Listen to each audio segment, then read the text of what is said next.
વાતાવરણમાં પલટો આવવાનો જ હતો. અત્યારે વાદળવાયુ આવવાની શક્યતા રહેશે, પરંતુ તારીખ 19, 20 અને 21માં હવામાનમાં મોટો પલટો આવશે. અખાત્રીજ આસપાસ હવામાનમાં મોટો પલટો આવવાની શક્યતા રહેશે.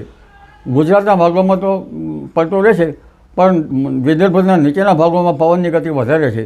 કોઈ ભાગમાં દેશના છત્તીસગઢ અને અન્ય ભાગોમાં તો લગભગ 60 થી 70 કિલોમીટર પવનની ગતિ રહેશે. હમણાં વેસ્ટર્ન ડિસ્ટર્બના હિસાબે વાદળવાયુ તો આવ્યા છે, પણ લગભગ તારીખ 19, 20, 21માં અખાત્રીજની આસપાસ રાજ્યના કેટલાક ભાગમાં પ્રી મોન્સૂન એક્ટિવિટીનો વરસાદ થવાની શક્યતા રહેશે. જેમાં દક્ષિણ સૌરાષ્ટ્રના ભાગો, બોટાદના ભાગો, કેટલાક જૂનાગઢના ભાગો, અમરેલીના ભાગોમાં અને મહીસાગરના ભાગોમાં, ભરૂચના ભાગોમાં, મધ્ય ગુજરાતના ભાગોમાં, વડોદરાના ભાગોમાં, અમદાવાદના ભાગોમાં પણ હવામાનમાં પલટો આવે અને ક્યાંક પ્રી મોન્સૂન એક્ટિવિટીનો વરસાદ થવાની શક્યતા રહેશે. આ ઉપરાંત વાવ, થરાદના ભાગો, બનાસકાંઠાના ભાગોમાં અને અરવલ્લી, સાબરકાંઠાના ભાગોમાં પણ હવામાનમાં પલટો આવવાની શક્યતા રહેશે. પાટણ, સમી, હારીના ભાગોમાં હવામાનમાં પલટો આવી શકે. ઉત્તર ગુજરાતના અન્ય ભાગમાં હવામાનમાં પલટો આવી શકે. ઉત્તર ગુજરાતના કેટલાક ભાગમાં પ્રી મોન્સૂન એક્ટિવિટીનો વરસાદ થવાની શક્યતા રહેશે. કેટલાક ભાગમાં પ્રી મોન્સૂન એક્ટિવિટીનો વરસાદ તો કોઈ ભાગમાં કરા પડી શકે છે. ઉત્તર ભારતમાં પણ હવામાનમાં પલટો આવશે. છેક રાજસ્થાન સુધીનું હવામાન પલટાશે. હમણાં એક ટ્રફ રેખા છેક આરબ કન્ટ્રીથી લઈને પાકિસ્તાન સુધીના વાદળો આવ્યા છે અને એક સાયક્લોનિક સર્ક્યુલેશન થઈ રહ્યું છે, જેના કારણે અરબ સાગરનો ભેજ સળસળાટ ચડી રહ્યો છે, જેના કારણે આ વાદળો દેખાઈ રહ્યા છે. લગભગ સાયક્લોન 26, 27 અને 28 તારીખમાં જોઈએ તો ગરમી વધારે પડવાની શક્યતા રહેશે. લગભગ વડોદરાના ભાગમાં મહત્તમ ઉષ્ણતામાન 42 ડિગ્રી, કોઈ 43 ડિગ્રી સેલ્સિયસ થઈ શકે. જૂનાગઢમાં 40 ડિગ્રી થઈ શકે. દરિયા કિનારાના ભાગમાં 33, 34, ક્યાંક 35, 36 થઈ શકે.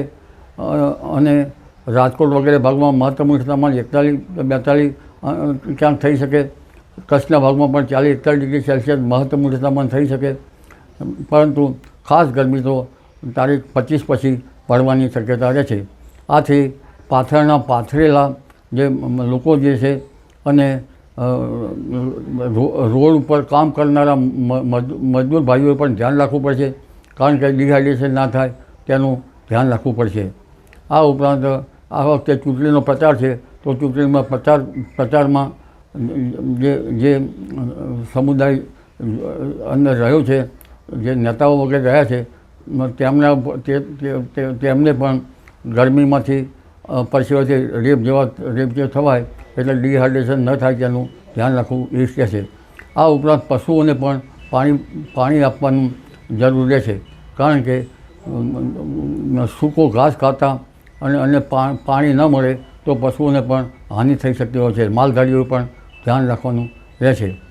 વાવાઝોડા અંગે જોવા જઈએ તો લગભગ અત્યારે દરિયાનું ટેમ્પરેચર ભલે 30, 31 ડિગ્રી સેલ્સિયસ થઈ જાય, આમ છતાં ટેમ્પરેચર સાનુકૂળ હોય છતાં પણ વાવાઝોડા બને નહીં, કારણ કે હમણાં ઇન્ડિયન ઓશન ડાયપોલ સાનુકૂળ નથી, ન્યુટ્રલ છે. આ ઉપરાંત એમજેઓ પણ સાનુકૂળ ફેઝમાં ધીરે ધીરે નથી. એટલે મિડલ જુલિયન ઓસિલેશન જ્યારે સક્રિય થશે અને ઇન્ડિયન ઓશન ડાયપોલ સક્રિય થશે, હિન્દ મહાસાગર સાનુકૂળ થશે અને સાનુકૂળ થવાની શક્યતા છે જ. એ ત્યારબાદ વાવાઝોડા થઈ શકે. તારીખ 11 મેથી કંઈક પલટો આવશે, 11થી 20માં, અને લગભગ 17 મેથી જૂનની શરૂઆત સુધીમાં બંગાળ ઉપસાગરમાં એક સિવિયર સાયક્લોન થવાની શક્યતા રહે. અરબ સાગરમાં પણ તારીખ 17 પછી પલટો આવે. તારીખ 11થી 20માં પવનની ગતિ સાથે આંધું વંટોળશે, કાચા મકાનના છાપરા ઉડાડી દે તેવી પવનની ગતિ રહેવાની શક્યતા રહેશે. પણ ખાસ કરીને તારીખ 23ની આસપાસમાં દરિયામાં ઊંચા મોજા ઉછળે અને એકાક હવામાનમાં પલટો આવી શકે. એટલે તારીખ 23માં કોઈ ભાગમાં પ્રી મોન્સૂન એક્ટિવિટીનો વરસાદ થવાની શક્યતા રહે. એપ્રિલ, મે એ મહિનાઓ પ્રી મોન્સૂન એક્ટિવિટીના છે. અરબ સાગરમાં પણ લગભગ મેના અંતમાં અને જૂનની શરૂઆતમાં સાયક્લોન બનવાની શક્યતા રહે છે. એ સાયક્લોનનો માર્ગ ઓમાન તરફ હોય તો હરકત ગુજરાતને ઓછી આવી શકે છે.